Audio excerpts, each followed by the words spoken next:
Menerima Nabi Muhammad SAW sebagai Nabi terakhir. Saya telah mendengar pandangan seorang padri Yahudi mengatakan akhir zaman akan muncul apabila semua keadaan telah aman, semua orang telah kaya, tidak ada orang miskin. Waktu itu Nabi akhir zaman akan muncul. Apa jawaban Pak Ustaz? Ada buku yang amat sangat baik, judulnya Tarikh Ad-Diyanah Al-Yahudiyah, sejarah agama Yahudi. Di sana diceritakan bagaimana orang Yahudi percaya bahwa nanti di akhir zaman akan datang seorang nabi dan mereka menyebut dia manakala berperang. Ini Yahudi, ini Bani Ghatafan. Mereka berperang dengan Bani Ghatafan dan sebelum berperang mereka berdoa kepada Allah. Ya Allah, tolonglah kami melawan Bani Ghatafan berkat Nabi terakhir yang Engkau utus. Sudah datangkah Nabi terakhir itu? Sudah. Siapa dia? Muhammad sallallahu alaihi wasallam. Mana buktinya? Husain padri Yahudi. Dan dia ingin tahu apakah ini Nabi terakhir itu. Dia intip dari balik pokok kurma manakala Muhammad SAW datang. Tala'al badru alaina. Yang lain menyambut Nabi Muhammad. Dia perhatikan dari jauh, dia tengok tanda-tandanya. Selepas itu dia pun datang. Engkaulah Nabi terakhir. Asyhadu an la ilaha illallah wa asyhadu anna Muhammadan Rasulullah. Selepas itu Nabi robah nama dia menjadi Abdullah bin Salam. Dia pun masuk ke rumah Nabi. Tak lama selepas itu datang orang Yahudi ramai-ramai. Nabi bertanya kepada mereka, kamu kenal dengan Husain? Kenal. Siapa Husain? Padri kami. Siapa Husain? Anak orang baik. Husain adalah orang baik, anak orang baik, keturunan orang baik. Apa kata Nabi? Husain sekarang ada dalam rumahku dan dia sudah Islam. Apa pendapat kamu? Husain orang paling jahat, anak paling jahat, datuk nenek moyangnya orang jahat, dan dia adalah paling jahat di dunia. Kenapa Husain masuk Islam? Kenapa mereka tidak? Karena Husain melepaskan dari segala kepentingan. Sedangkan yang ini masih inginkan kekuasaan, masih inginkan harta benda. Bila aku masuk Islam, nanti aku akan susah, aku akan miskin.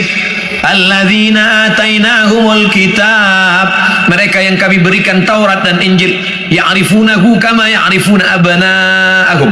Mereka mengenal Muhammad sallallahu alaihi wasallam sebagaimana mereka mengenal anak kandung mereka sendiri. Duh, iki ono uang 50 juta. Nanti kalau saya meninggal, kamu harus menghajikan saya.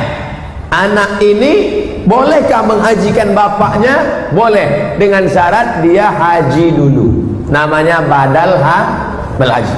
Nah, boleh nggak dia pakai uang ini untuk berangkat haji dia? Nggak boleh, karena uang ini untuk menghajikan bapaknya. Oh, rupanya mikrofon ini nggak boleh kuat-kuat karena bapak ini menghajikan,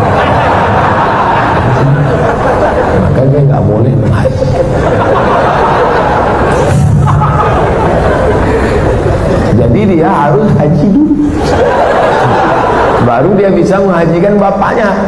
Dalilnya mana? Labbaik Allahumma subruma, labbaik Allahumma subruma. Aku menghajikan subruma, aku menghajikan subruma. Sampean kenes dulu.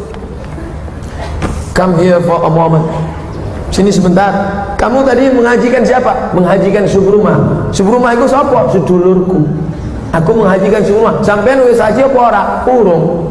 Haji dulu dirimu, baru hajikan orang lain. Nah, kebetulan nanti anaknya dapat uang, dia berangkat haji, bawa uang almarhum yang 50 juta tadi. Kebetulan nanti di Makkah ketemu mahasiswa dari Semarang, anak KSW, kekeluargaan Wali Songo. Di Mesir, kalau anak Jawa Tengah itu nama persatuannya KSW, kekeluargaan mahasiswa Wali Songo. Kalau kami anak Riau namanya KSMR, kelompok studi mahasiswa Riau. Ustaz kok tahu? Kami dulu tetangga di Kairo. Kami di atas anak Riau, di bawah anak KSW, kawan akrab. Nah, tanya dia, sampean dari mana? Dari Kairo. Sedang haji ya? Iya. Rumahnya di mana? Di Semarang. Oh, ketepatan, saya mau membadalkan haji bapak saya. Lihat dulu mana KTP-nya, betulkah pelajar dari Al-Azhar? Jangan sampai ngaku-ngaku bohong. Lalu kemudian serahkan, ini badal haji untuk bapak saya. Maka hajinya sah. Bahasa Arab Pak Ustaz. Siapa bilang doa mesti bahasa Arab? Yang bahasa Arab tuh cuma 4 aja. A'udzubillahi minasyaitonirrajim. Bismillahirrahmanirrahim. Alhamdulillahirabbil alamin. Wassalatu wassalamu ala asyrafil anbiya'i wal mursalin. A'udzubillah, bismillah, alhamdulillah, selawat. Habis tuh pakai bahasa masing-masing. Ya Allah, iki wis pirang-pirang dina bojone rong teko wis kalau ngetingetan piye iki ya Allah. Bisa. Iku banyak banana kan dimintakan anak patamu alam balaki nang kedua alam babini nang keampek lalu bacare buluhan minta Allah Subhanahu wa taala. Yang tak boleh pakai bahasa daerah itu dalam sholat. Kalau sholat tak boleh pakai bahasa selain bahasa Arab. Tapi kalau sudah salam silakan berdoa. Tapi kalau dalam sholat mana boleh. Inna sholati, my praying, wa mahyaya, my life, wa mamati, my dying, lillahi rabbil alamin, for you, oh my God. Tak boleh. Tak usah diterjemahkan. Kalau dalam hati boleh tak apa. Tapi kalau doanya ramai-ramai, ada kawan sebelah kanan kiri di musola di masjid, jangan kuat-kuat.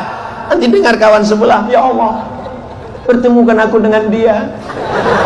Kalau dia sudah punya jodoh, matikan jodohnya. Ditanya kawan sebelah sama siapa kan? Kan payah. Allah itu mendengar doa walaupun tak berbunyi. Wa na'lamu ma tuwaswisu bihi nafsuh. Aku tahu apa yang berbisik-bisik dalam hatimu. Tapi yang paling bagus adalah la tajhar bi salatika. Jangan berdoa terlalu keras karena Allah tidak peka, tidak tuli. Ya Allah, kau berdoa apa mengamuk?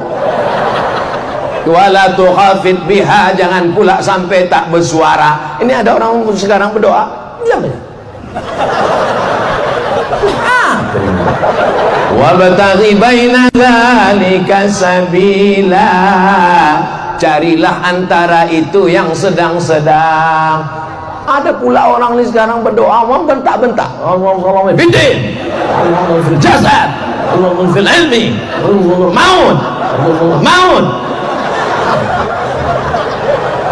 Kita merayu kepada Allah. Ud'u rabbakum tadarru'an wa khufyah. Berdoa kepada Allah dengan suara yang tadarru', dengan suara yang rendah, meminta, mengharap, memuji, memuja kepada Allah.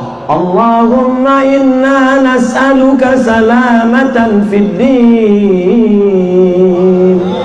wa afiyatan fil jasad wa ziyadatan fil ilm wa barakatan fil rizq wa taubatan qablal maut wa rahmatan indal maut wa maghfiratan ba'dal maut. Udah mirip macam Ustaz Muzamil belum? Nanti anak kita pulang ke rumah, imam di masjid itu doanya main bentak-bentak. Ditanya sama ibu tuh, apa doa anak imam tuh tadi nak? Allah maut, Allah maut, Allah maut. Bayangkan panitia datang jumpa sama Pak Ketua KONI, mau pinjam tanah lapang buat pengajian. Tentu suaranya, assalamualaikum Pak Ketua KONI, kami dari panitia ingin mentablik akbar, penceramahan surah Abdul Somad. Kalau memang malam itu nanti bisa kita pakai dan seterusnya dan lain-lain. Begitu tak mungkin. Somad, akbar. Kalau begitu merayu Pak Ketua KONI langsung dipanggil Satpol PP, tangkap gilo. Saudaraku yang dimuliakan Allah Subhanahu wa taala, berdoa kepada Allah itu mesti ada basa-basinya dulu. Hamdan yuafi ni'amahu wa yukafi'u mazidah. Ya Rabbana lakal hamdu kama yanbaghi li jalali wajhikal karimi wa 'azimi sultanik. Walillahil asmaul husna. Allah punya nama yang baik-baik. Fad'uhu biha, panggil dia dengan nama yang baik. Ya Rahman, Ya Rahim, Ya Malik, Ya Qudus, Ya Salam, Ya Mu'min, Ya Muhaimin, Ya Aziz. Apalagi kalau sampai meneteskan air mata. Coba tengok orang berdoa di samping Ka'bah itu. Ya Allah, yang datang dari India kayak hadir dikit.